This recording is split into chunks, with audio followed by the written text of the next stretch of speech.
Hey, so let's talk about Bird Girl, shall we?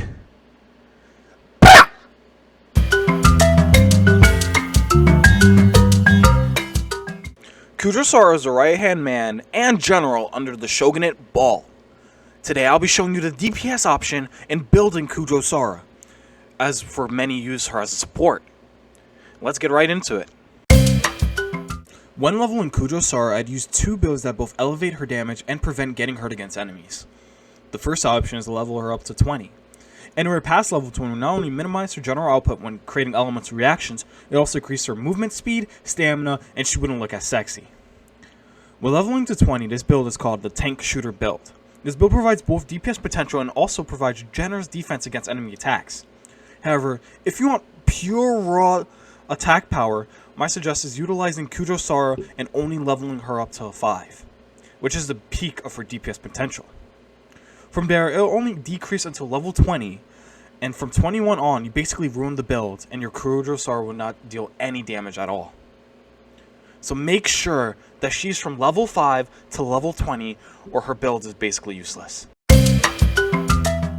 As Kujou Sara's scales energy recharge, combined with the fact that she's level 5, means that her DPS output is already at its peak. Any other weapon such as the Ammo's Bow or Skyward Harp will just negate the fact and make her DPS lessen. The only in-slot weapon in order to satisfy this goal is none other than the Enforged. If you have money to blow on it, that is. Not only does the Enforged allow Kujou Sara to create a literal electro shield protecting her from attacks, it furthermore increases the scaling of her attack percent up to a level that transcends reality, pushing the limits of her attack into creating damage that is worthy to none short than the gods. Other alternatives will be to use the White Blind, which scales her defense capabilities to her attack. And if you are new to the game or a homeless man on the corner, you can always use the Traveler's Handy Sword. But if you have to resort to that, just hit me up, dude. The first set I want to introduce not only promotes the elemental reaction Superconduct, it also provides an attack buff to members of your party when in combination to Kujou Sara's ult, and Elemental Burst. Another free-to-play option is the Witch of the Flames, which creates Overlord damage. However, make sure to leave the cup and timepiece out. If not, it will just be pure pyro and there will be no elemental reaction being displayed. The ultimate build, and the build I preferably use, is a 2-piece Resolution of the Swordinger as well as 2-piece Tiny Miracle. This both buffs attack as well as resistance and conductivity, but make sure to use a Lucky Dog cup with a defense main stat or the build becomes utter garbage. But also keep in mind that using a defense and flat attack substat is the way to go. Using percent of attack and percent of defense is a bad option, because it only does a percent of your main defense and main attack, which makes it less effective and viable to your team.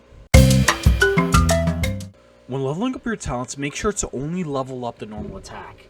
Leveling up the E or the Q will negate the previous attack that was given to you by both level 5 and your artifacts.